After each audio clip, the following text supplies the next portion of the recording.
بیٹھنا تھا قاضی میں تحیات پڑھنا تھی تشہد پڑھنا تھا بھول کر کے تیسری رکعت کے لیے کھڑے ہو گئے کھڑے ہونے لگے یاد آیا ابھی اٹھے نہیں تھے پورے آدھے اٹھے تھے اور آدھے اٹھے تھے مطلب یہ کہ یہ جو پیر مڑے ہوئے رہتے ہیں نا یہ سیدھے ہو گئے سیدھے نہیں ہونے پائے تو وہ آدھا اٹھنا کہلایا سیدھے ہو گئے یہ مڑے ہوئے پیر ہمارے اٹھتے ہوئے تو وہ پورے کھڑے ہونے میں شمار ہو جائے گا تو جب تک کا پورے کھڑے نہیں ہوئے تھے اس وقت تک تو لوٹ یاد آ گیا تو لوٹ جائے اور پھر اس کے بعد نماز پوری کرے گا اپنے قاضے کے بعد اس میں سجدے سال کی ضرورت ہے اور اگر کھڑے ہو گئے تیسری رکعت کے لیے بغیر قاضا کیے ہوئے 2 رکعت کے بعد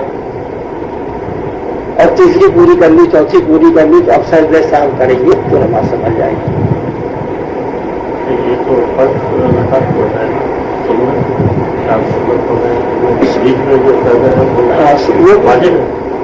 وہ بھی واجب ہے جس کا فائدہ وہ بھی واجب ہے. مسئلہ اگر مقتدی بھول کر کھڑا ہو گیا تو ضروری ہے کہ لوٹ آئے تاکہ امام کی مخالفت نہ ہو. امام کے پیچھے تھے اور آواز کچھ ایسی محسوس ہوئی ہے کچھ ہے وہ کھڑے ہو گئے یہ بھی کھڑا ہو گیا وہ پھر کھڑا ہو گیا تو یہ واپس آ جائے گا کیونکہ امام تو قاضے میں بیٹھا ہوا 2 رکعت کے بعد تو یہ بھی بیٹھ جائے گا. اب اس کے اوپر کوئی سجدہ صاحب وغیرہ بھی واجب نہیں ہے کیونکہ امام کے پیچھے ہے اس لیے.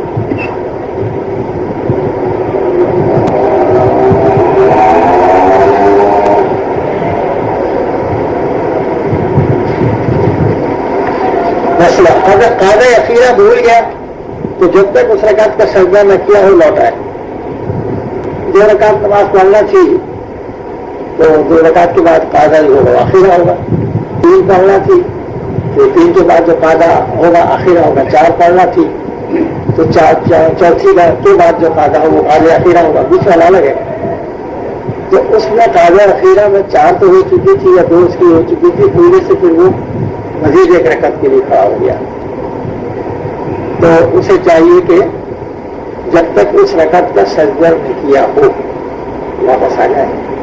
بس کیجیے کہ بہت دیر تک قیام میں پڑھتا رہا پھر یاد آیا تو اسی طرح بیٹھ جائے. اسی طرح بیٹھ کر تحیات کرے سجدہ سلام کرے پھر سلام کے بعد سجدے کرے پھر تحیات درود شریف ہوا اس کی نماز پوری ہوگی.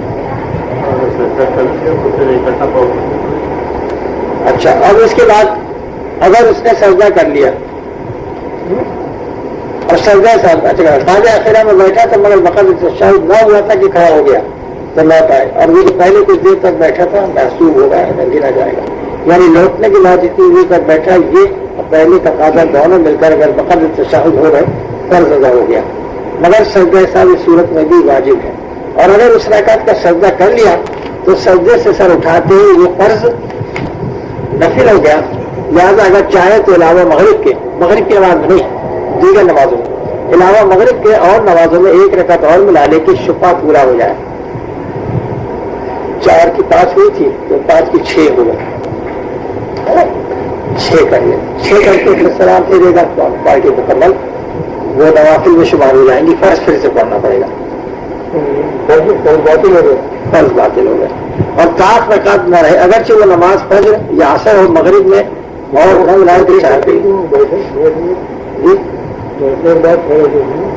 بس وہ نفل ہو گیا نا کہہ دیا جب سجدہ کر لیا 5ویں کا جب سجدہ کر لیا یا تیسری کا سجدہ کر لیا مطلب چوتھی میں بیٹھے نہیں تھے ہاں تو وہ جو فرض پڑھ رہا تھا وہ نفل میں تبدیل ہو گیا. اور چونکہ 3 نفل نہیں ہوتی ہیں تو لہٰذا ایک اور پڑے گا اور اسی طرح سے 5 نفل نہیں ہوتی ہیں اس لیے 6ویں بھی پڑے گا. وہ تو نفل ہو جاتا نماز سے پڑھنا فرض تو اپنا پڑھنا پڑے گا.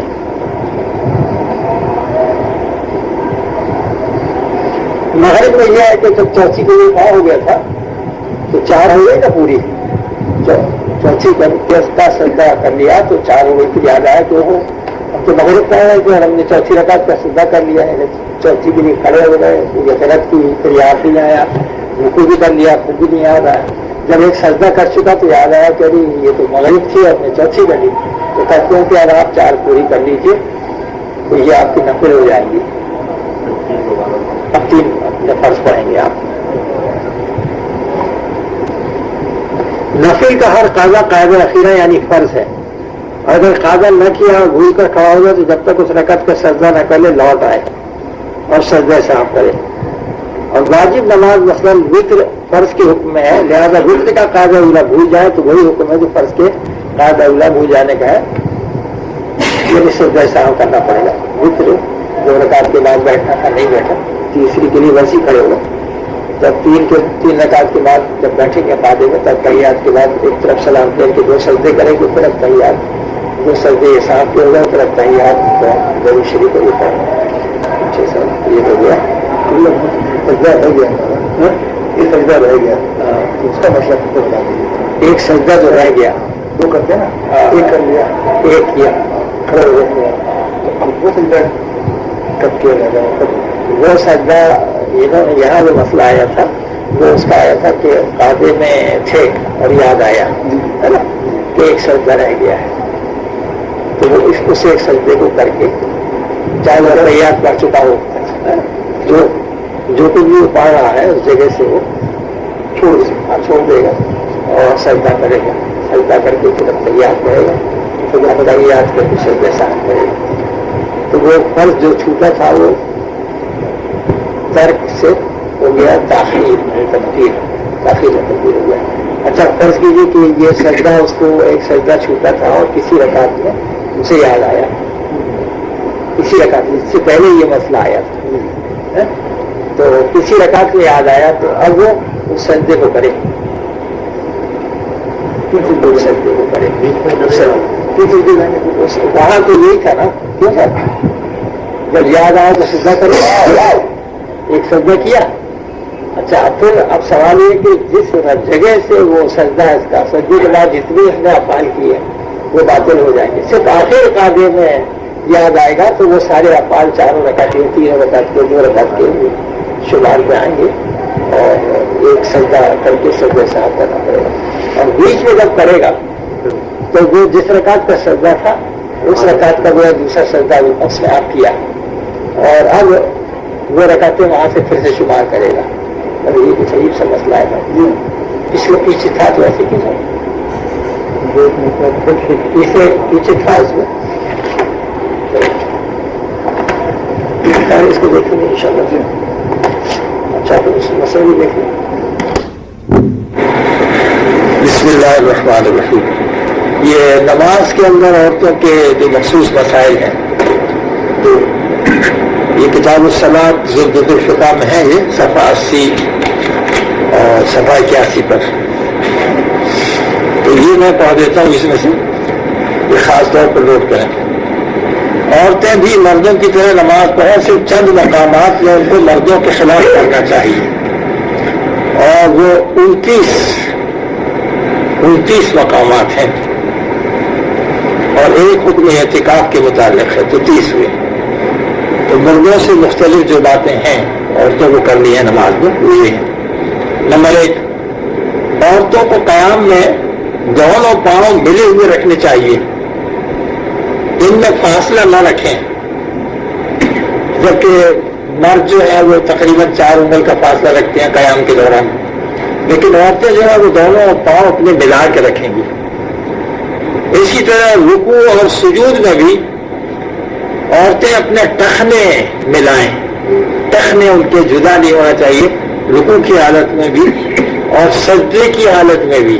خاص بات یہ سجدے میں جو مردوں کی طرح سجدہ کرتی ہیں وہ طریقہ صحیح نہیں ہے، بلکہ سجدے میں بھی ان کے دونوں ٹخنے پیر کے وہ آپس میں ملے رہیں گے۔ تو ایک بات تو یہ ہوگی۔ دوسری بات یہ ہے عورتوں کو خاص سردی وغیرہ کا عذر ہو یا نہ ہو، ہر حال میں چادر یا دوپٹہ وغیرہ کے اندر ہی سے ہاتھ اٹھانے چاہیے۔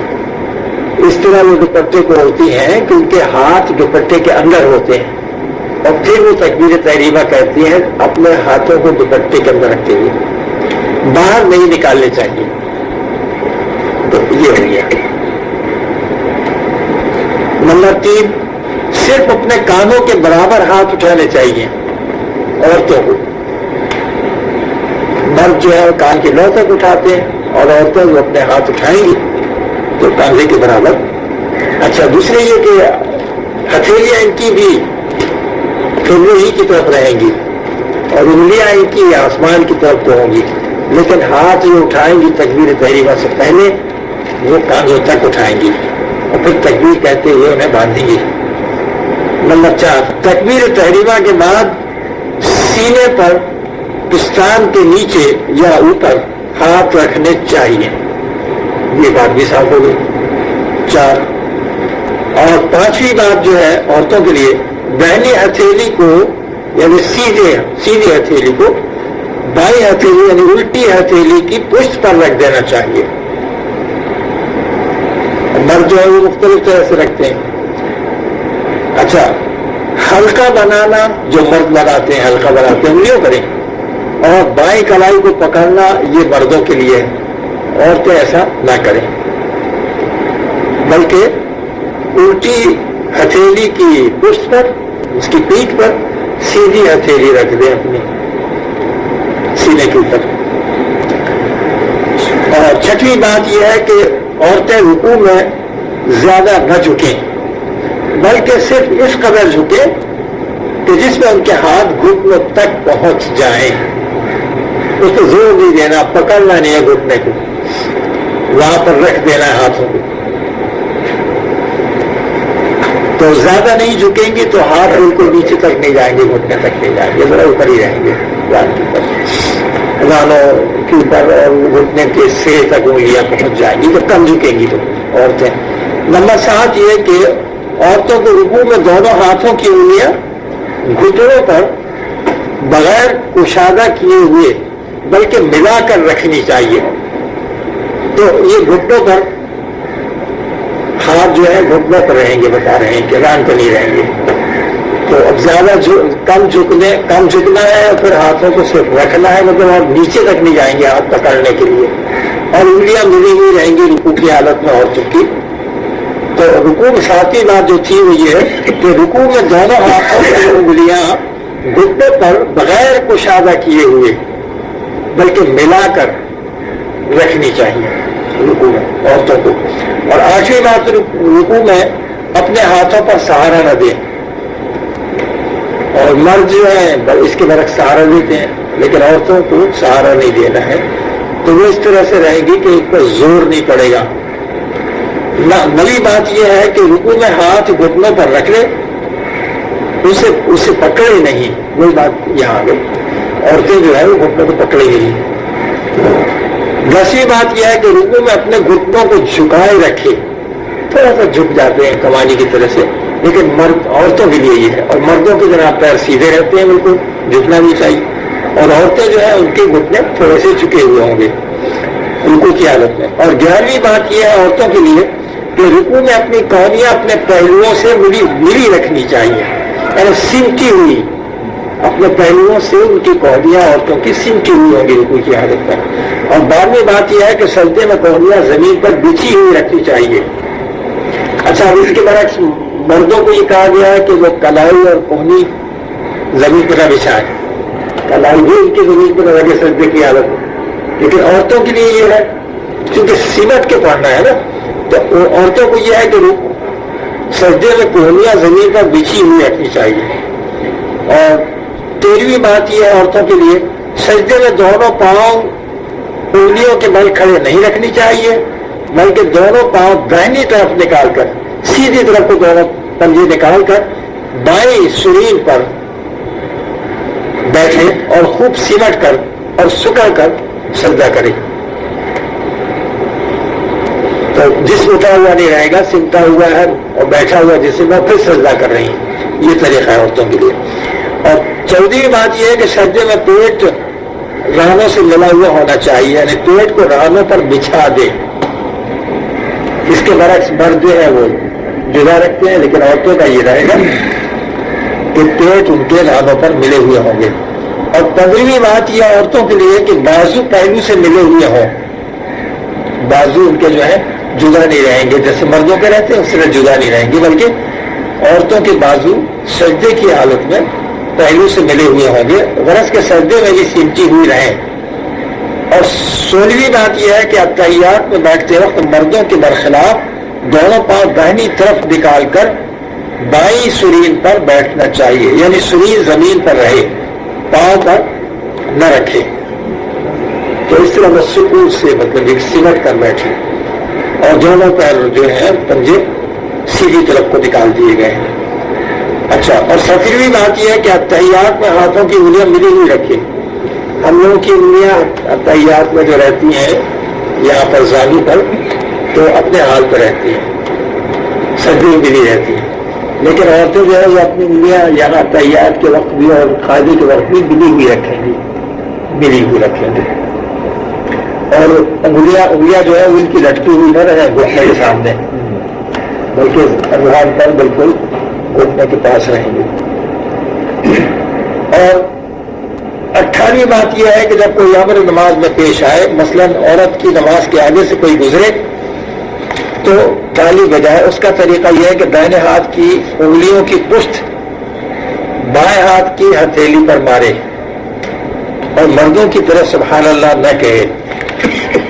خیر، یہ جو بات ہے کہ جب کوئی بات کہنا ہے، کوئی گزر رہا ہے، اس کو روکنے کے لیے یہ ایک مسئلہ تو ہے، لیکن اس کے بعد بھی کام چل سکتا ہے کیونکہ اس کی نماز میں خلل نہیں پڑے گا. کوئی اگر گزر گیا تو وہ ذمہ دار ہے، تو اگر وہ خاموش بھی رہے گی تب بھی نماز اس کی ہو جائے گی.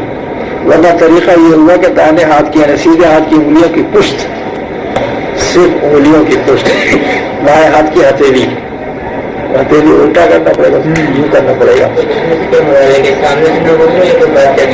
نہیں، کوئی بات نہیں کرنی. تو بہرحال یہ کہ کوئی ضرورت نہیں ہے یہ کرنے کی. مسئلہ اپنی جگہ ہے، یعنی معلوم ہونا چاہیے کہ جب کوئی امر نماز میں پیش آئے، مثلاً عورت کی نماز کے آگے سے کوئی گزرے تو تالی اس طرح سے بجائے کہ سیدھے ہاتھ کی انگلیوں کی پشت الٹے ہاتھ کی ہتھیلی پر آہستہ سے مارے. اور 19ویں بات یہ ہے کہ عورت جو ہے وہ مردوں کی امامت نہ کرے. اچھا، دوسری جگہ یہ بھی کہا ہے کہ عورتیں جو ہیں وہ عورتوں کی امامت نہ کریں. کیونکہ بات دیکھیے نا کتنی آسانی ہے عورتوں کے لیے. جب جماعت سے چھوٹ ہو گئی تو جو منفرد نماز پڑھیں گی، تنہا نماز پڑھیں گی، تو ان کو جماعت ہی کا ثواب ملے گا. اب وہ جماعت کا اگر انہوں نے اپنے آپ کو پابند بنا لیا اور بنا دیا جاتا ہے اگر انہیں، تب تو بہت مشکل ہوتا ہے کہ خواہ ان کو کم ثواب ملتا ہے اپنے گھر میں نماز پڑھنے کی وجہ سے اکیلے. تو یہ ایک رحمت اللہ تعالیٰ کی طرف سے ہے کہ وہ تنہا نماز پڑھیں گی، بغیر جماعت کی نماز پڑھیں گی، تب بھی ان کو زیادہ ثواب ملے گا. تو امامت وغیرہ نہ کریں. اور 20 مردوں کی اور عورتوں کی بھی امامت جو ہے وہ مکروہ ہے، مسائل میں ہے. 20 نماز میں سے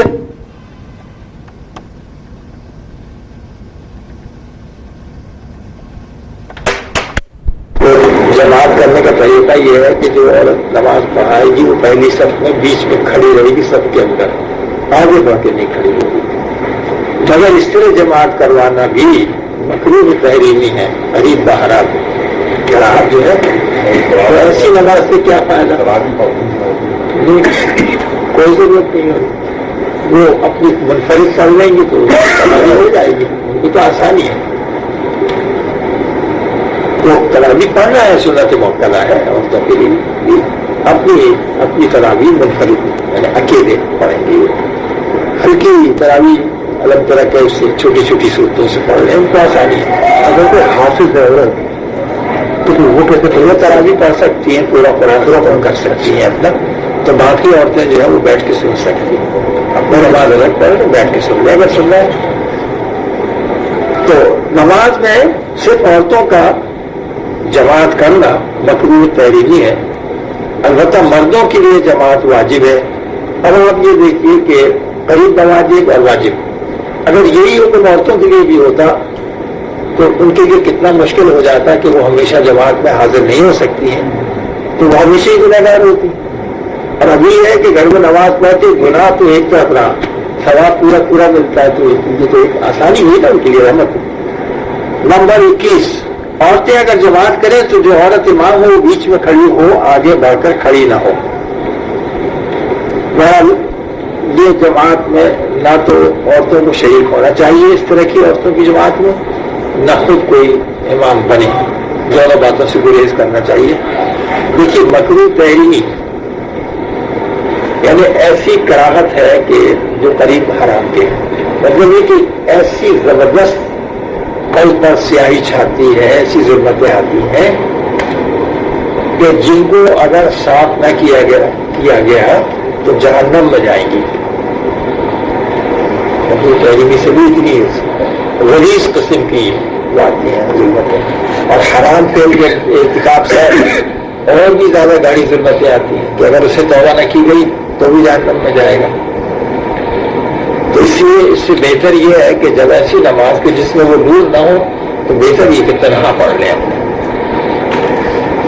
عورتوں کا جماعت میں حاضر ہونا مکروہ ہے. پہلے عورتیں نماز میں حاضر ہوتی تھی. نبی کریم صلی اللہ علیہ وسلم کے تشریف لے جانے کے بعد عورتوں کو تنگ کرنے کا سلسلہ شروع کیا مردوں نے. بعض عورتیں فتنے میں مبتلا ہوئی تو اس وجہ سے حضرت عائشہ رضی اللہ عنہا نے بھی یہ بات کہی کہ اگر نبی کریم صلی اللہ علیہ وسلم ہوتے، تشریف فرما ہوتے، تو اس قبروں کی زیارت میں بھی یہی مسئلہ پیش آیا، نماز میں بھی یہی مسئلہ پیش آیا، تو آپ نے فرمایا کہ لوگ نبی کریم صلی اللہ علیہ وسلم منع فرما دیتے.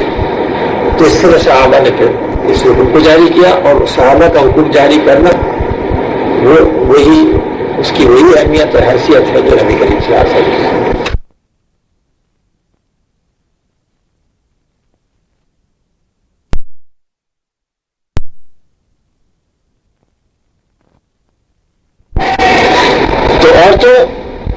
تیسری بات یہ ہے کہ مردوں کی جماعت میں عورت مردوں سے پیچھے کھڑی ہو. اب تو عورتوں کے لیے چھٹی ہو گئی نا جماعت میں جانے کی. 24ویں بات یہ ہے، ہاں ایک بات بتا دوں، یہ مولانا احتشام اللہ صاحب تھانوی کی مسجد میں تراویح ہوتی ہے جو، اور جمعہ کی نماز جو ہوتی ہے، تو عورتوں کا حصہ ایک بالکل الگ ہے، ایک پورشن. بہت عرصے پہلے ہم نے دیکھا تھا اسے، اور وہ شاید ابھی بھی ہوگا، ابھی بھی ہے نا. تو وہ بالکل الگ پڑھتی ہے نماز. مدرسہ ہے بچوں کی تعلیم کا، تو اس میں وہ تراویح پڑھتی ہے اور اس میں وہ جمعہ پڑھتی ہیں. تو خیر وہاں نماز ان کی ہو جاتی ہے. اچھا، لیکن ایک مسئلہ ہے کہ جب جمعہ نہیں ہے، وہ ظہر پڑھنی ہے، پھر وہ آگے جمعہ پڑھتی ہے، تو اب یہ پتہ نہیں کہ ان کی نماز کا کیا بنے گا. ظہر بھی شاید بتا دیا ہوگا، مولانا صاحب نے بتایا ہوگا. جمعہ کو 27ویں شب کے میدان میں جگہ ان کے لیے ہوتی تھی. تو اس طرح جدا اگر کوئی جگہ ہے عورتوں کی مردوں کے ساتھ نہیں، تب تو وہ مردوں کی جماعت میں حاضر ہو سکتی ہیں اگر موقع ہے تو، ورنہ ان کو واجب نہیں ہے. نہیں جائیں گی، گھر میں پڑھیں گی تو ثواب میں کوئی کمی نہیں ہوگی. عورت پر جمعہ فرض نہیں، لیکن اگر پڑھ لے تو صحیح ہو جائے گا اور ظہر اس کے ذمے سے اتر جائے گی. چلیے یہ مسئلہ آ گیا یہاں پر. فرض تو نہیں ہے جمعہ عورتوں پر، لیکن اگر وہ اس طرح جیسے کہ مولانا کی مسجد میں ہے، وہاں جا کر کے ایک طرف انتظام الگ ہے، بالکل کوئی مردوں کے بیچ میں نہیں جاتی عورتیں، تو چنانچہ وہاں جمعہ ان کا ہو جائے گا.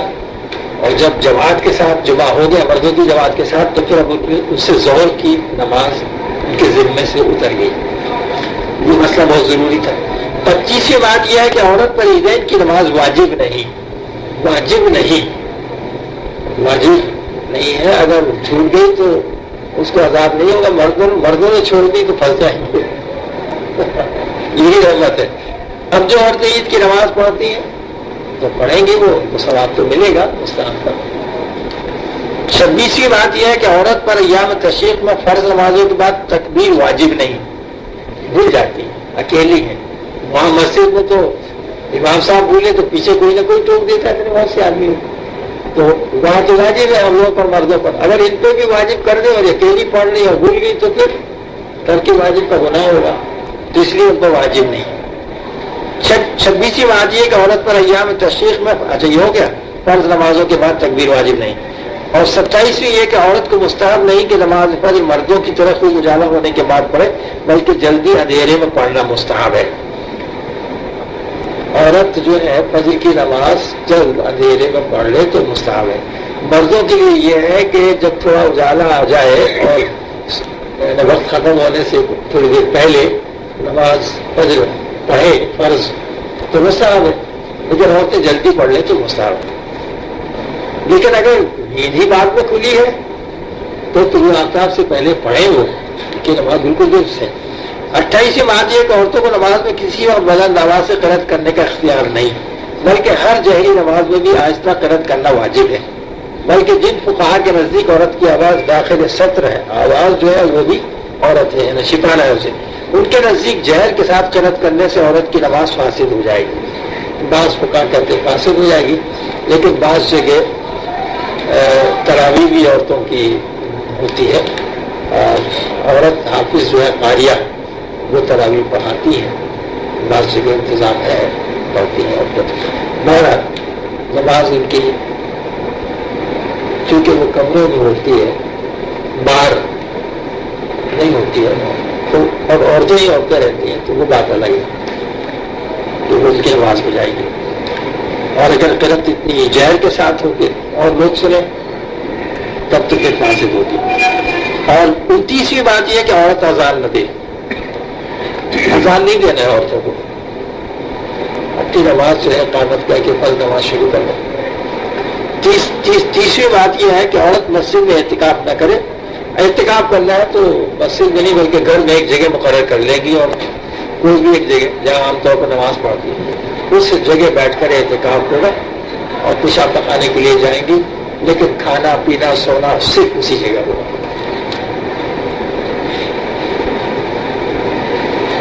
تو یہ ضروری مسائل تھے، اس میں سے جو عورتوں کے مسئلہ یہ زندگی کے تعلق سے۔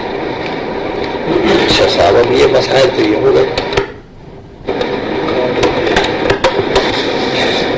بسم اللہ الرحمن الرحیم۔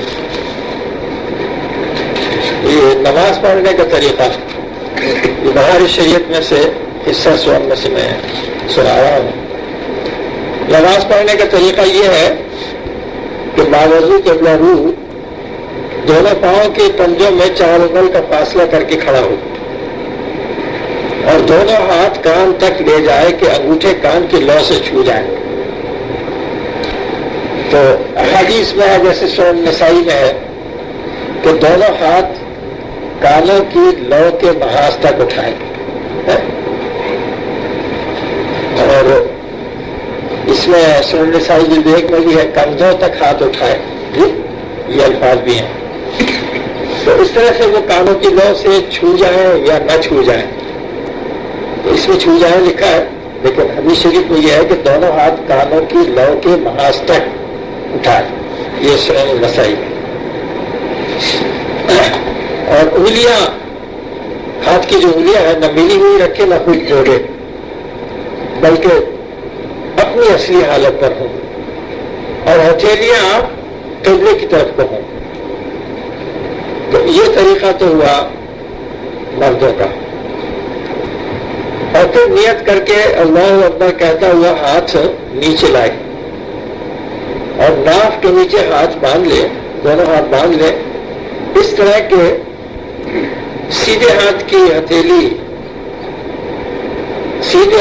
ہتھیلی کی گدی الٹے ہاتھ کی کلائی کے سرے پر ہو، اور بیچ کی تین انگلیاں کلائی بائیں یعنی الٹی کلائی کی پشت پر، اور انگوٹھا اور چنگلیاں کلائی کے اگل بغل، اور اس کے بعد پھر ثنا پڑے، سبحانک اللہم وبحمدک وتبارک اسمک وتعالی جدک ولا الہ غیرک۔ تو یہ ہاتھ اٹھانا یعنی نیت کرنے کا جو طریقہ ہے یہ تو مردوں کے لیے ہوا، اور عورتیں جو ہیں وہ اپنے ہاتھ اٹھائیں گی، دونوں ہاتھ، اور انگلیاں ان کی ملی ہوئی ہوں گی، قبلے کی طرف کو ہتھیلی ہوگی، اور انگلیوں کے سرے آسمانوں کی طرف کو ہوں گے، مردوں کے بھی عورتوں کے بھی، لیکن وہ ہاتھ کاندھوں تک اٹھائیں گے، ذرا نیچے رہتے ہیں ان کے ہاتھ، اوپر جتنے مرد اٹھاتے ہیں اپنے نہیں اٹھاتے، کچھ نیچے رہتے ہیں، اور ہے نا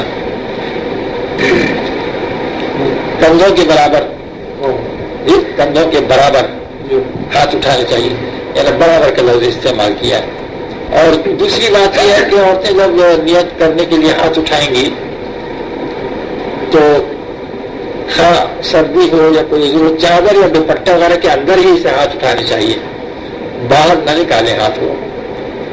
اور جو کھڑی ہوں گی عورتیں نماز پڑھنے کے لیے تو دونوں پاؤں ان کے ملے ہوئے رہیں گے، یعنی ان میں فاصلہ نہیں ہوگا دونوں پاؤں. جیسے ہم 4 انگل کی تقریباً 4 انگل کے فاصلے پہ رکھتے ہیں، تو اسی طرح رکوع سجود میں بھی عورتیں اپنے ٹخنے ملا کے رکھیں گی. اور تکبیر تحریمہ کہتے ہوئے ہاتھ نیچے لائیں گی اور سینے پر ہاتھ پستان کے نیچے یا اوپر ہاتھ رکھنے چاہیے. اور عورتیں اپنی داہنی ہتھیلی کو بائیں ہتھیلی کی پشت پر رکھ دیں گی، یعنی سیدھی ہتھیلی کو الٹی ہتھیلی کی پشت پر رکھ دیں گی. حلقہ انگلیوں کا عورتوں کو نہیں بنانا ہے. تو سرا پڑھنے کے بعد پھر جب ہم تنہا نماز پڑھ رہے ہیں تو اعوذ باللہ من الشیطان الرجیم اور پھر بسم اللہ الرحمن الرحیم یہ کہیں گے. پھر سورہ فاتحہ پڑھیں گے اور ختم پر آمین بھی آہستہ کہیں گے. اس کے بعد کوئی سورت یا 3 آیتیں پڑھیں یا ایک آیت کہ جو 3 آیت کے برابر ہو. اس کے بعد اللہ اکبر کہتا ہوا رکوع میں جائے اور گھٹنوں کو ہاتھ سے پکڑے، اس طرح کے ہتھیلیاں گھٹنے پر ہوں اور انگلیاں خوب پھیلی ہو. نہ یوں کہ سب انگلیاں ایک طرف ہوں اور نہ یوں کہ 4 انگلیاں ایک طرف اور ایک انگلی ایک طرف، یا فقط انگوٹھا ایک طرف اور 4 انگلیاں ایک طرف. اس طرح نہیں ہونا چاہیے، پھیلی ہوئی. اور پیٹھ بچھی ہوئی ہو اور سر جو ہے پیٹھ کے برابر اونچا نیچا نہ ہو. اور کم سے کم رکوع میں 3 مرتبہ سبحان ربی العظیم کہیں. اس کے بعد سمع اللہ لمن حمدہ کہتے ہوئے کھڑے ہو جائیں. اور منفرد ہے تنہا نماز پڑھ رہے ہیں تو سمع اللہ لمن حمدہ کے بعد ربنا لک الحمد کہتے ہیں. اس سے سنت ادا ہو جاتی ہے. اللہم ربنا ولک الحمد بھی ہے اور اللہم ربنا ولک الحمد حمدا کثیرا طیبا مبارکا فیہ کما یحب ربنا ویرضا یہ بھی ہے. اچھا عورتوں کا یہ ہے رکوع میں زیادہ جھکنا نہیں چاہیے عورتوں کو، بلکہ صرف اس قدر جھکیں جس میں کہ ان کے ہاتھ گھٹنوں تک پہنچ جائیں. اور عورتوں کو رکوع میں دونوں ہاتھوں کی انگلیاں گھٹنوں پر بغیر کشادہ کیے ہوئے بلکہ ملا کر رکھنی چاہیے. اور عورتیں رکوع میں اپنے ہاتھوں پر سہارا نہ دیں. عورتیں رکوع میں ہاتھ گھٹنوں پر رکھ لیں اور گھٹنوں کو پکڑے نہیں. اور عورتیں رکوع میں اپنے گھٹنوں کو تھوڑا جھکائے رکھیں. اور عورتیں رکوع میں اپنی کوہنیاں اپنے پہلوؤں سے ملی ہوئی رکھیں سمٹی ہوئی رہیں.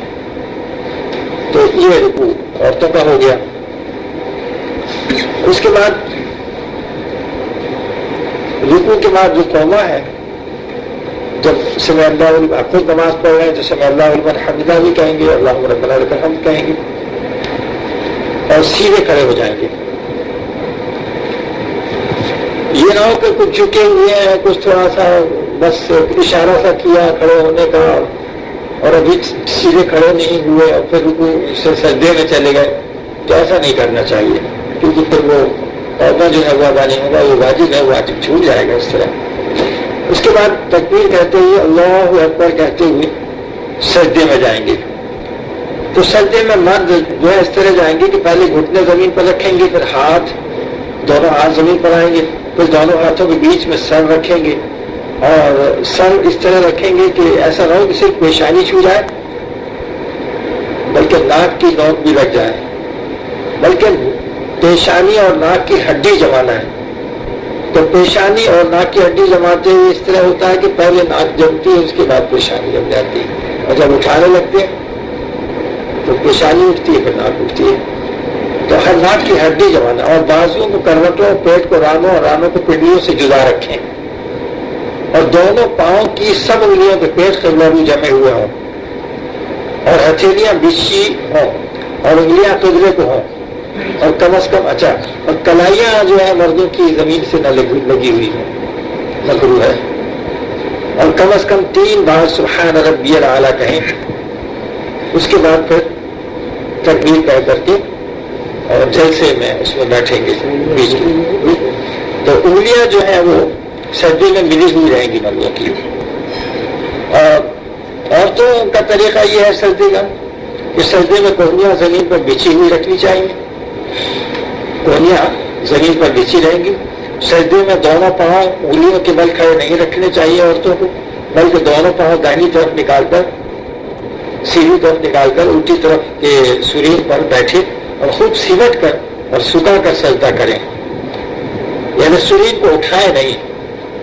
اور سجدے میں سجدے میں عورتوں کو پیٹ رانوں سے ملا ہوا رکھنا چاہیے، یعنی پیٹ کو رانوں پہ بچھا دے اور بازو پہلو سے ملے ہوئے ہوں. غرض کی عورتیں سجدے میں بالکل سمٹی ہوئی رہیں گی. اس کے بعد یہ ایک رکعت ہوئی، پھر کھڑے ہوں گے تکبیر کہہ کر دوسری رکعت کے لیے تلاوت وغیرہ جو بھی ہے قیام وغیرہ سب ہوگا. اس کے بعد دوسری رکعت کے رکوع اور سجود انجام دیں گے. اس کے بعد بیٹھنے کا جو طریقہ ہے، تو سجدے میں سبحان ربی الاعلیٰ 3 بار کہنا سنت ہے، اور 5 بار کہا تو اسلام مکمل سنت ادا ہو جائے گی نا، مستحب بھی مل جائے گا. تو اب جب سجدے کر کے بیٹھیں گے، پہلا سجدہ کر کے بیٹھیں گے، تو دائنا قدم کھڑا کر کے اس کی انگلیاں قبلہ رخ کریں اور بایاں قدم بچھا کر اس پر خوب سیدھے بیٹھ جائیں اور ہتھیلیاں بچھا کر رانوں پر گھٹنوں کے پاس رکھیں. گھٹنوں سے نیچے کی طرف کو انگلیاں نہیں جانا چاہیے. اکثر لوگ گھٹنے پر اس طرح سے انگلیاں رکھتے ہیں کہ نیچے کو لٹکی رہتی ہیں، وہ نہیں بلکہ ران پر سیدھی سیدھی رہیں، وہ ٹیلے کی طرف کو انگلیاں ہونا چاہیے. تو اللہ اکبر کہتے ہوئے سجدے کو جائیں اور اسی طرح سجدہ کریں، پھر سر اٹھائیں، پھر ہاتھ کو گھٹنے پر رکھ کر پنجوں کے بل کھڑے ہو جائیں. تو یہ تو طریقہ ہوا مردوں کا.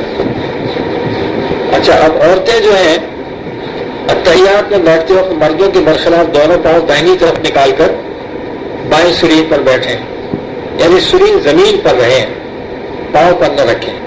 اور اتحیات میں ہاتھوں کی انگلیاں عورتوں کی ملی ہوئی رہیں گی.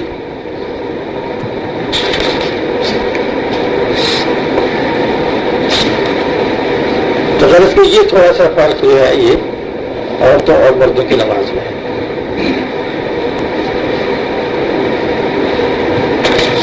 اس کے بعد پھر اتحیات ہے، 2 رکعت کی نماز ہے، تو اس کے بعد اتحیات پڑھی جائے گی بیٹھ کر کے آخر قاعدہ، اور پھر درود شریف ہوگا، پھر دعا ہوگی. تو یہ مسائل انشاءاللہ اور پھر دیکھیں گے. اس کو اچھا سا بسم اللہ الرحمن الرحیم. تو نماز کے مسائل ہم لوگ دیکھ رہے تھے بہت شریعت ایسا سول میں سے. تو اتحیات کے الفاظ جو ہیں وہ پورے میں پڑھ دیتا ہوں یہاں سے. التحیات للہ والصلوات والطیبات. اچھا، ابھی یہ جو تین فکر یہ ہیں الفاظ، یہ اگر اکٹھا پڑھے تو اچھا. التحیات للہ والصلوات والطیبات، تو مطلب یہ ایک فقرہ پورا ہو گیا. التحیات للہ والصلوات والطیبات، یہ ایک فقرہ پورا ہو گیا. یعنی تمام تحیتیں اور نمازیں اور پاکیزگیاں اللہ کے لیے ہیں. اس کے بعد یہ دوسرا فقرہ شروع ہوتا ہے. السلام علیک ایھا النبی، اور اے نبی، اللہ کے نبی، آپ پر سلام ہو اور آپ پر رحمتیں ہوں اور وہ برکاتہ اور برکتیں ہوں. السلام علینا وعلی عباد اللہ الصالحین، اور ہم پر سلامتی ہو اور اللہ کے نیک بندوں پر سلامتی ہو، صالحین پر سلامتی ہو. تو ہم نے اپنے آپ کو سلام کیا، سب کو، اور صالحین کو سلام کیا. پھر اس کے بعد شہادت ہے. اشہد ان لا الہ الا اللہ واشہد ان محمدا عبدہ ورسولہ. پورا میں ایک مرتبہ پڑھ دیتا ہوں. التحیات للہ والصلوات والطیبات. السلام علیک ایھا النبی ورحمۃ اللہ وبرکاتہ. السلام علینا وعلی عباد اللہ الصالحین. اشہد ان لا الہ الا اللہ واشہد ان محمدا عبدہ ورسولہ. اس میں غلطی کرتے بعض کو دیکھا میں نے، کتنی بار بار کہوں گا التحیات، تو تشدید ہے. اکثر لوگوں سے میں پوچھتا ہوں پڑھ کے سنائیے، خواتین یا وہ کہتے التحیات التحیات. بہت سمجھا التحیات التحیات التحیات التحیات، بیٹھا ہوا جواب کہ وہ ہے التحیات للہ. التحیات للہ، تا تشدید ہے. التحیات للہ والصلوات التحیات للہ والصلوات الطیبات آخر تک. اس میں کوئی حرف کم و بیش نہ کرے, کوئی چیز بڑھانے کی ضرورت نہیں اپنی طرف سے اور نہ کم کرے. اور اس کو تشہد کہتے ہیں, التحیات بھی کہتے ہیں. جب التحیات کہتے ہیں اس کو تو اس کے معنی التحیات سے لے کے کلمہ شہادت آخر تک پورا پڑھنا ہے.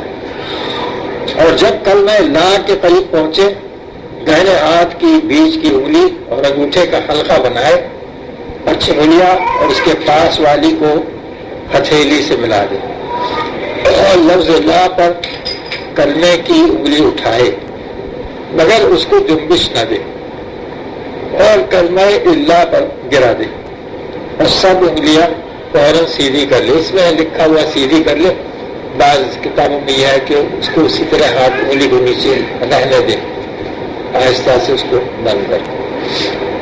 اور اگر 2 سے زیادہ رکعتیں پڑھنی ہیں تو پھر اب اٹھ کھڑے ہوں اور اسی طرح بقیہ رکعتیں پوری کریں.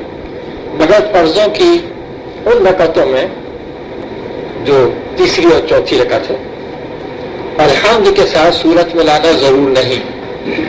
اور اگر امام کے پیچھے ہے تو ہم تو سورہ فاتحہ بھی نہیں پڑھیں گے, الحمد بھی نہیں پڑھیں گے.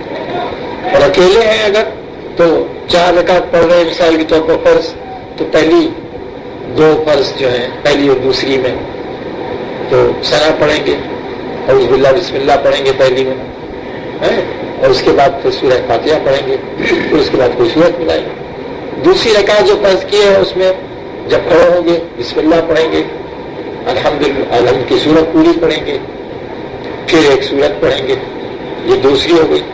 تیسری رکعت فرض کی جب ہم پڑھ رہے ہوں گے تنہا کھڑے ہو کر کے تو بسم اللہ سورہ فاتحہ, اس کے بعد سورت نہیں ملائیں گے. اسی طرح چوتھی رکعت میں فرض کی بسم اللہ سورہ فاتحہ پڑھیں گے, پھر سورت نہیں ملائیں گے, رکوع سجود کو چلے جائیں گے.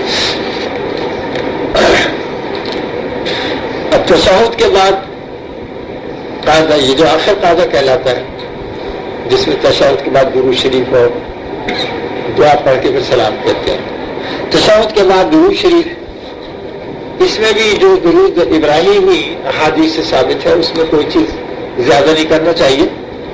تو اللہم صلی علی محمد وعلی آل محمد کما صلیت علی ابراہیم وعلی آل ابراہیم انک حمید مجید.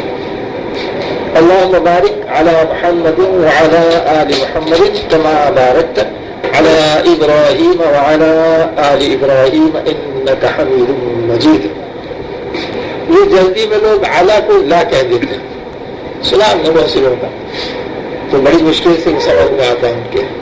اللہم صلی علی محمد وعلی آل محمد کہتے ہیں, نعوذ باللہ اللہ نے, اور نہیں درود تو نبی کریم صلی اللہ علیہ وسلم ان کی حال پہ نہ ہو, یہ مطلب ہوتا ہے. تو وہ اعلیٰ, وہاں بھی اعلیٰ ہے اس لیے وہ اعلیٰ صاف صاف کہنا چاہیے. اس کے بعد پھر درود شریف کی پورا ہو گیا. اس کے بعد پھر اللہم اغفر لی ولی والدی, یہ بھی دعا پڑھی جاتی ہے, پوری ہے اس میں. ولمن توالد ولجميع المؤمنين والمؤمنات والمسلمين والمسلمات الأحياء منهم والأموات إنك مجيب الدعوات برحمتك يا أرحم الراحمين. شاید اس میں کچھ الفاظ زیادہ کیوں ہے. اچھا, یہ دوسری دعا ہے جو حضرت صدیق اکبر پڑھا کرتے تھے. اللہم انی ظلمت نفسی ظلما کثیرا کبیرا بھی ہے اور روایت میں. اللہم انی ظلمت نفسی ظلما کثیرا وانہ لا یغفر الذنوب الا انت فاغفر لی مغفرۃ من عندک وارحمنی انک انت الغفور الرحیم. اچھا, اس کے علاوہ بھی دعائیں ہیں, وہ دوسری دعائیں بھی پڑھی جا سکتی ہیں. مثال کے طور پر یہاں پر ایک دعا لکھی ہے, اللہم انی اسألک من الخیر کلہ ما علمت منہ وما لم اعلم واعوذ بک من الشر کلہ ما علمت منہ وما لم اعلم. اس کے علاوہ اور بھی ہیں. اللہم انی اعوذ بک من عذاب القبر واعوذ بک من فتنة المسیح الدجال واعوذ بک من فتنة المحیا وفتنة الممات.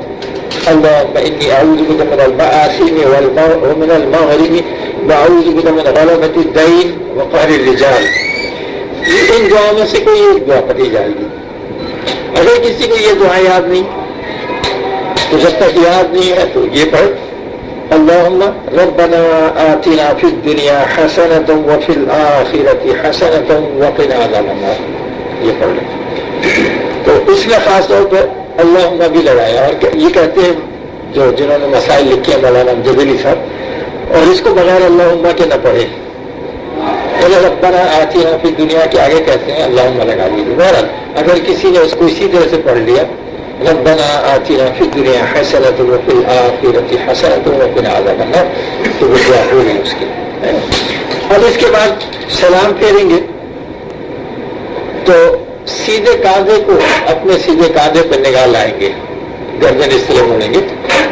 اور جب سلام پھیرے ہوں گے تو اگر جماعت کے ساتھ ہیں تو سیدھے طرف کو جو نماز پڑھنے والے ہیں جماعت کے ساتھ ہیں تو ان کی بھی نیت دل میں ہوگی، اور اگر سیدھی طرف کوئی امام صاحب ہے تو ان کی بھی نیت دل میں ہوگی. تو اپنے فرشتوں پر جو سیدھے کاندھے پر ہے اور جو ہماری سیدھی طرف کو نماز پڑھنے والے ہیں اور سیدھی طرف اگر امام ہے تو ان کی نیت دل میں حاضر ہوگی اور کہیں گے السلام علیکم ورحمۃ اللہ. تو یہ اس میں السلام علیکم، السلام علیکم نہیں، السلام علیکم ورحمۃ اللہ کہیں. پھر اسی طرح سے دوسری طرف کو الٹی طرف کو اپنی گردن پھیر کر کے نگاہ ہمارے الٹے کاندھے پر جائے گی. جھانکنا نہیں ہے، بعض لوگ جھانکتے ہیں الٹی طرف کے سیدھی طرف کے مسلیوں کو نمازی، وہ نہیں، جھکنا نہیں. ایسے جو بیٹھے ہوئے جس طرح سے پڑھ رہے تھے آج تو اپنے سیدھی طرف کو سلام پھیرا تو سیدھے موڈے کی طرف کو نگاہ کر لی، اور الٹی طرف کو سلام پھیرا تو الٹے موڈے کی طرف کو نگاہ کر لی. تو یہ سلام جو ہے السلام علیکم ورحمۃ اللہ بالکل صاف صاف کہنا چاہیے.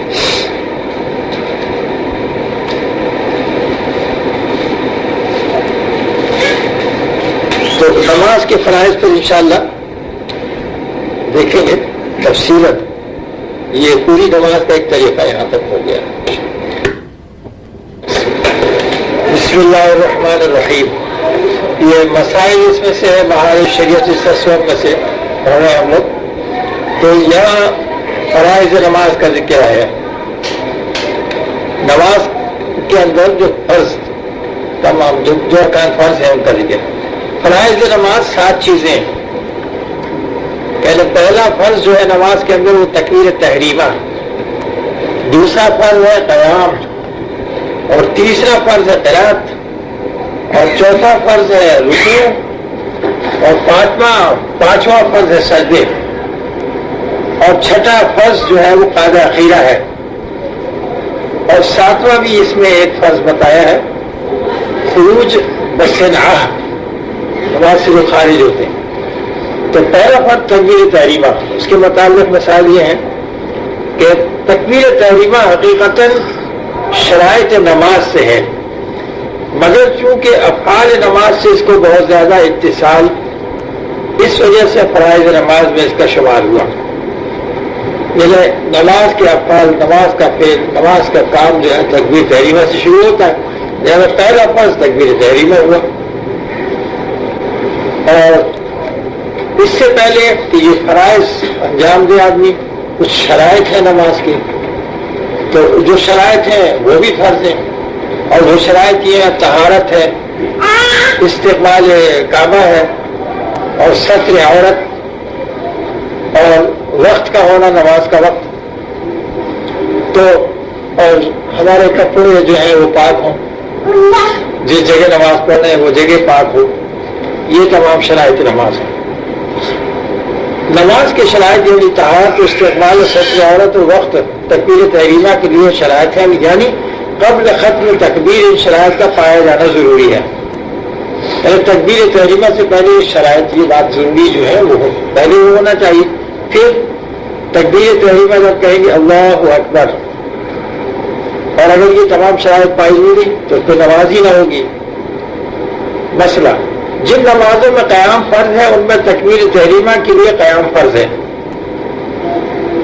تکبیر تحریمہ جو ہے وہ کھڑے ہو کر ادا کی جاتی ہے.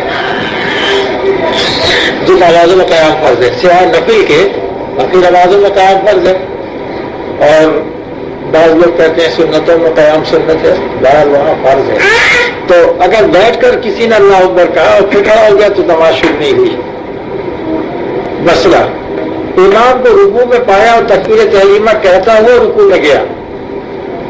امام جماعت ہو رہی ہے اور ہم گئے اور تکبیر امام رکوع میں تھا تو ہم تکبیر کہتے ہوئے رکوع میں چلے گئے. اگر یعنی تکبیر اس وقت ختم ہوئی کہ جب ہاتھ بڑھائے تو گھٹنے تک پہنچ جائے تو نماز نہیں ہوئی. اس لیے کہ تکبیر تحریمہ تو کھڑے ہو کر کہنا ہے، تو کھڑے ہو کر تکبیر تحریمہ کہی ہوتی پھر دوسری تکبیر کہہ کر رکوع میں جاتا تو نماز شروع ہوتی اس کی، تو اس کی ایک تکبیر چھوٹ گئی. تو تکبیر تحریمہ جب امام کے پیچھے بھی شریک ہو رہے ہیں اور امام رکوع میں ہو تو وقت احتیاط سے کھڑے کھڑے پہلے تکبیر تحریمہ کہنا چاہیے اور پھر فوراً دوسری تکبیر کہہ کر رکوع میں جانا چاہیے. ایسا نہ کرے کہ جاتے ایک دم تکبیر کہتے ہوئے فوراً رکوع میں چلے گئے. جس کا نتیجہ یہ ہوگا کہ ہم نے وہ تکبیر تحریمہ کھڑے ہو کر نہیں کہی بلکہ تکبیر جو کہی وہ انتقالی کہی، رکوع میں جانے والی تکبیر کہتے ہیں اس کو. تو اس طرح پھر نماز نہیں ہوگی. نفل کے لیے تکبیر تحریمہ رکوع میں کہی نماز نہ ہوئی اور بیٹھ کر کہتا تو ہو جاتی. نفل کے لیے یہ ہے کہ بیٹھ کر کے تکبیر تحریمہ کہتے ہیں، بیٹھ کے نماز نفل ہو جاتی ہے، اجازت ہے، لیکن یہ کہ آدھا ثواب ملتا ہے.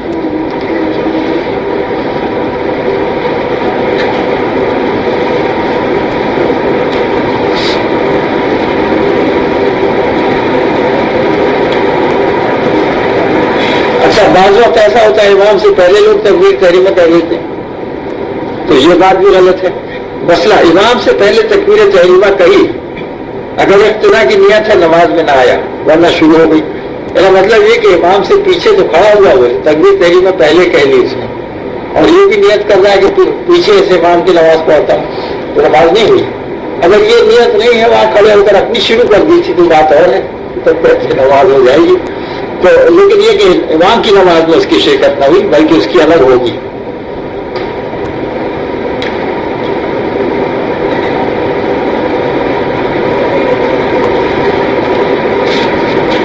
اچھا اس کے بعد پھر دوسرا فرض جو ہے وہ قیام ہے. انشاءاللہ یہ آئندہ ہفتے دیکھیں گے کیونکہ وقت آج تھوڑا ہے بہت ہو گیا.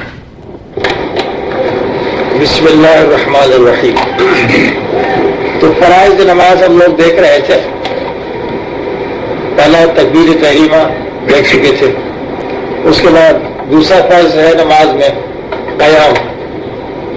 کمی کی جانب اس کی حد یہ ہے کہ ہاتھ پھیلائے تو گھٹنے تک نہ پہنچے اور پورا قیام یہ ہے کہ سیدھا کھڑا ہو. اور مسئلہ یہ ہے کہ قیام اتنی دیر تک ہے جتنی دیر تک قرت ہے، یعنی بقدر قرت فرض قیام فرض ہے اور بقدر قرت واجب قیام واجب ہے اور بقدر قرت سنت قیام سنت ہے. یہ پہلی رکعت کے سوا رکعتوں کا ہے. رکعت اولیٰ کا قیام فرض میں مقدار تکبیر تحریمہ بھی شامل ہوگی اور قیام مسنون میں مقدار ثنا و تعوذ و تسمیہ بھی. تو یہ ایک مقدار انہوں نے بتائی ہے کہ فرض اس وقت ادا ہوگا جب تک کہ ہم فرض قرت کر رہے ہیں. مطلب یہ کہ اگر کوئی عذر ہے کسی کو عذر شرعی ہے کہ وہ بیٹھ کے پڑھے گا فرض نماز تو وہ بات تو خیر الگ ہے، اس میں تو اجازت ہے. لیکن بغیر عذر کے اکثر ایسا ہوتا ہے خواتین بیٹھ کے نماز پڑھتی ہیں، وضو کر کے آئے چلنا پھرنا اور کھڑے رہ کے بات کرنا یہ سب کچھ کرتی ہیں اور پھر اس کے بعد وہ آ کر کے اور انہوں نے مصلی بچھایا اور بیٹھ گئی اور بیٹھ کے نماز پڑھنا شروع کیا. تو یہ بیٹھ کر نماز پڑھنے کی اجازت تو اس وقت ہے جب کہ عذر شرعی ہو. مثلا سجدہ نہیں کرتے بنتا ہے، کوئی زخم وغیرہ ہے، کوئی بیماری ایسی ہے کہ جس کی وجہ سے وہ سجدہ نہیں کر سکیں گے کھڑے ہو کر کے پھر آنے میں دقت ہوتی ہے. تو جب تک کا شرعی عذر نہ ہو اس وقت نماز فرض جو ہے خاص طور پر وہ کھڑے ہو کر پڑھیں گی. اسی طرح وتر کی نماز جو ہے وہ بھی کھڑے ہو کر پڑھیں گی، سنتیں بھی کھڑے ہو کر پڑھیں گی. لیکن نفل نماز بیٹھ کر پڑھنے کی اجازت ہے اور جو بیٹھ کے پڑھے گا نفل نماز تو آدھا ثواب ملے گا. مسئلہ فرض اور وتر اور عیدین کی نماز اور سنت فجر میں قیام فرض ہے کہ بلا عذر صحیح بیٹھ کر یہ نمازیں پڑھے گا تو نہ ہوں گی. اور ایک مسئلہ ہے ایک پاؤں پر کھڑا ہونا یعنی دوسرے کو زمین سے اٹھا لینا، یہ مکروہ تحریمی ہے. اور اگر عذر کی وجہ سے کوئی تکلیف کی وجہ سے ایسا کیا تو پھر حرج نہیں. مسئلہ اگر قیام پر تو قادر ہے مگر سجدہ نہیں کر سکتا تو اس سے بہتر یہ ہے کہ بیٹھ کر اشارے سے پڑھیں. جن لوگوں سے سجدہ کرتے نہیں بنتا ہے، کچھ تکلیف ایسی ہے اور قیام تو وہ کر سکتے ہیں مگر چونکہ سجدہ نہیں کر سکتے لہذا بیٹھ کر اشارے سے نماز پڑھیں گے. رکوع کے لیے تھوڑا جھکیں گے اور اس سے زیادہ سجدے کے لیے. اور کھڑے ہو کر بھی پڑھ سکتے ہیں، یہ بات ہے کہ یہ حکم ہے کہ بیٹھ کے کھڑے ہو کر بھی پڑھ سکتے ہیں. مسئلہ جو شخص سجدہ تو کر سکتا ہے مگر سجدہ کرنے سے زخم رہتا ہے، جب بھی اسے بیٹھ کر اشارے سے نماز پڑھنا مستحب ہے. اور کھڑے ہو کر یہ جو کھڑے ہو کر بات کی کہ سجدہ اور رکوع نہیں کرتے بنتا ہے، کھڑے ہو کر نماز پڑھ سکتا ہے، اس کے معنی یہ کہ وہ کھڑے ہو کر اشارے سے نماز پڑھ سکتا ہے. کھڑے تو زیادہ سے زیادہ رکوع کا اشارہ اور سجدے کا اشارہ وہ تمام کرنا پڑے گا. مسئلہ اگر کوئی اتنا کمزور ہے کہ مسجد میں جماعت کے لیے جانے کے بعد کھڑے ہو کر نماز نہ پڑھ سکے گا اور گھر میں پڑھے تو کھڑے ہو کر نماز پڑھ سکتا ہے، تو اس شخص کو چاہیے کہ گھر میں نماز پڑھے.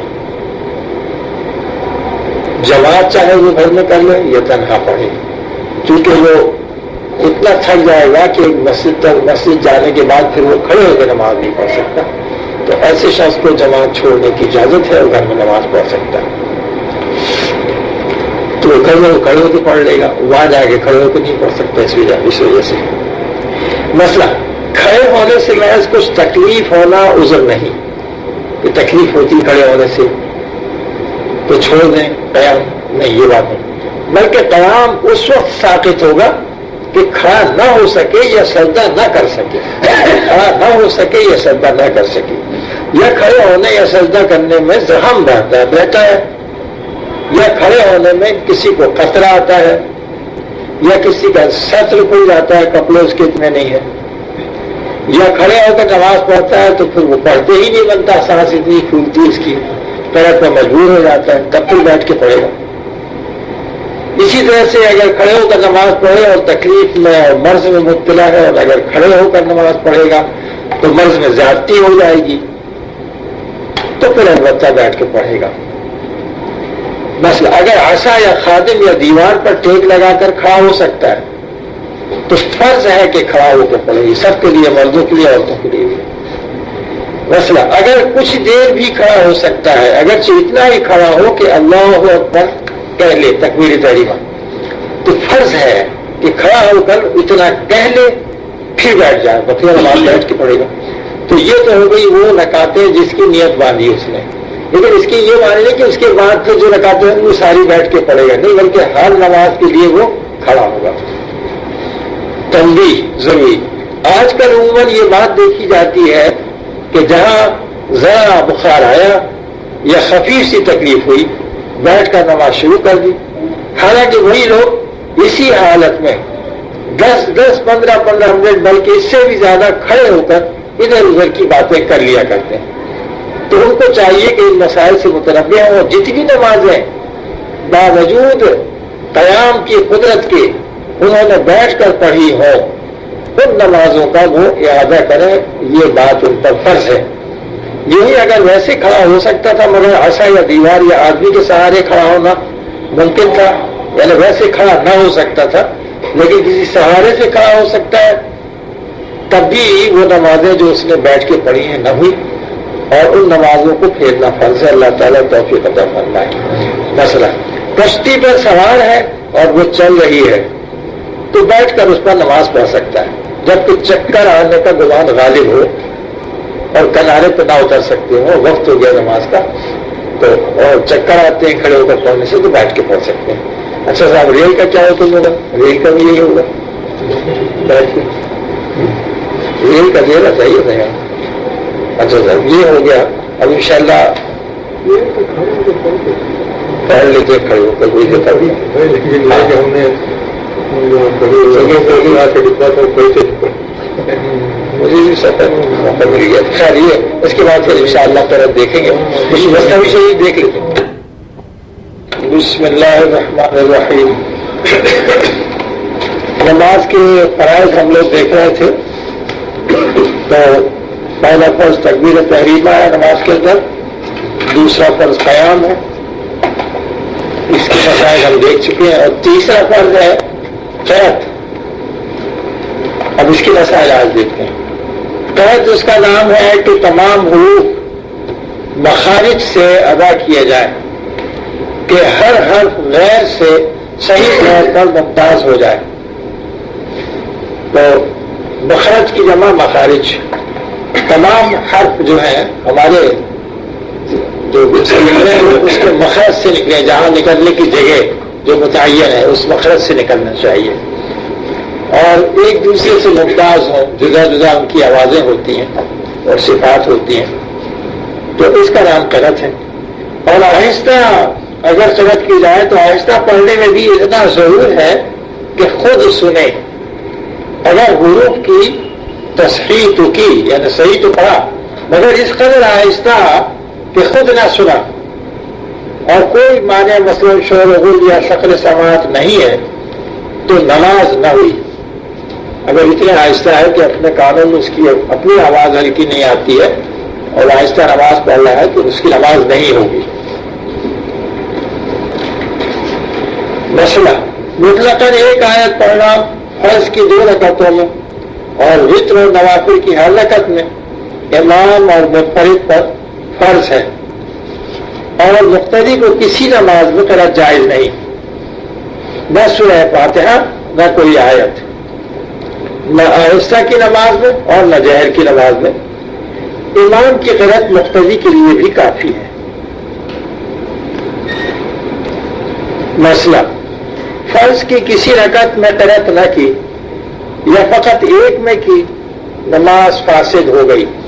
جب ہم خود پڑھ رہے ہیں تو یہ احتیاط کرنا ہے کہ 2 رکعت میں قرأت کرنا ہے فرض کی. مسئلہ سورتوں کے شروع میں بسم اللہ الرحمن الرحیم ایک پوری آیت ہے, مگر صرف اس کے پڑھنے سے فرض ادا نہ ہوگا. اس کے بعد چوتھا فرض ہے نماز میں رکوع. رکوع اتنا جھکنا کہ ہاتھ بڑھائے تو گھٹنے کو پہنچ جائے, یہ رکوع کا ادنا درجہ ہے. اور پورا یہ ہے کہ پیٹھ سیدھی بچھا دے مردوں کے لیے. اور 5واں فرض ہے سجود, سجدے. حدیث شریف میں ہے کہ سب سے زیادہ قرب بندے کو اللہ تعالیٰ سے اس حالت میں ہے کہ سجدے میں ہو, لہذا دعا زیادہ کرو. اس حدیث کو مسلم نے ابو ہریرہ رضی اللہ تعالیٰ سے روایت کیا. پیشانی کا زمین پر جمنا سجدے کی حقیقت ہے, اور پاؤں کی ایک انگلی کا پیٹ لگنا شرط. تو اگر کسی نے اس طرح سجدہ کیا کہ دونوں پاؤں زمین سے اٹھے رہے تو اس کی نماز نہ ہوئی, بلکہ اگر صرف انگلی کی نوک زمین سے لگی جب بھی نہ ہوئی. اس مسئلے سے بہت لوگ غافل ہیں.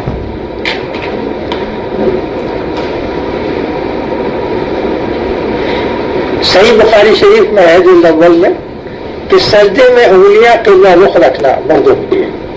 سجدے میں انگلیاں مل کر کے ان کے پیٹ تو زمین پر لگیں گے تو قبلہ رخ ہو جائیں گی.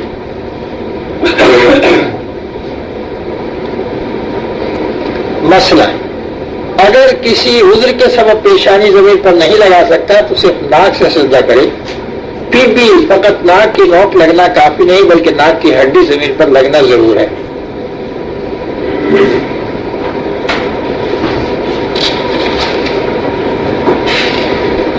اس کے بعد ہے 6واں فرض ہے قضاء اخیرہ. نماز کی رکعتیں پوری کرنے کے بعد اتنی دیر تک بیٹھنا کہ پوری التحیات یعنی رسول تک پڑھ لی جائے, یہ بات فرض ہے. 4 رکعت پڑھنے کے بعد بیٹھا، پھر یہ گمان کر کے کہ 3 ہی ہوئی، کھڑا ہو گیا، پھر یاد کر کے کہ 4 ہو چکی، بیٹھ کر پھر سلام پھیر دیا، اگر دونوں کا بیٹھنا مجموعتاً بقدر تشہد ہو گیا، پر رضا ہو گیا ہوتی ہے، اتنی دیر تک قاضی اخیرہ کا بیٹھنا فرض ہے، تب تک ادا ہوگا انشاءاللہ۔ اس کے بعد 7واں فرض ہے خروج بسرعہ، یعنی قاعدہ اخیرہ کے بعد سلام و کلام وغیرہ کوئی ایسا فعل جو منافی نماز ہو بقصد کرنا، مگر سلام کے علاوہ کوئی دوسرا منافی قصد پایا گیا تو نماز واجب الاعادہ ہوئی، یعنی سلام کر کے السلام علیکم ورحمۃ اللہ کہہ کر کے نماز جو ہے، اس کے بعد پھر یہ واجبات نماز انشاءاللہ ہے، یہ آئندہ دیکھیں گے۔ بسم اللہ الرحمن الرحیم۔ تو واجبات نماز دیکھ رہے ہیں ہم لوگ بہاری شریعت میں سے، اس صفحہ اس کا 74 ہے۔ نماز کے اندر جو چیزیں واجب ہیں، فرائض تو ہم لوگ دیکھ چکے نماز کے اندر جو ہے۔ تو پہلی چیز ہے تکبیر تحریمہ، آپ نے فرائض میں نوٹ کیا ہوگا کہ تکبیر تحریمہ فرض ہے، اپن تکبیر پہلی تکبیر ہے، تکبیر اولیٰ بھی اسی کو کہتے ہیں، تکبیر تحریمہ بھی اسی کو کہتے ہیں، لیکن اس تکبیر میں تکبیر یعنی اللہ تعالیٰ کی بڑائی، اللہ تعالیٰ کی بڑائی بیان کرنا نماز کے شروع میں۔ تو اب بڑائی کن الفاظ میں بیان کی جائے تو لفظ اللہ اکبر یہ الفاظ ہونا، تکبیر تحریمہ میں اللہ اکبر کا ہونا واجب ہے، اس فرض میں یہ بات واجب ہے، سمجھ آپ؟ دو چیز ہے، تکبیر تحریمہ یعنی ایسی تکبیر، ایسی اللہ کی بڑائی بیان کی جائے کہ جس سے باقی تمام چیزیں حرام ہو جائیں، صرف ہم ایک طرف پر لگ گئے نماز میں، ہم نماز میں نہ کھا سکتے، نہ پی سکتے، نہ کوئی اور کام کر سکتے، تو اسی کو تکبیر اولیٰ بھی کہتے ہیں۔ اب اس میں کیا الفاظ ہونا چاہیے وہ مقرر ہیں، وہ ہے اللہ اکبر واجب، کوئی کسی اور چیز سے نہیں شروع کرنا ہے نماز کو۔ دوسرا واجب ہے سورہ فاتحہ، تو اس میں یہ کہا کہ بھائی سورہ فاتحہ کی 7 آیتیں جو ہے وہ الگ الگ واجب ہیں،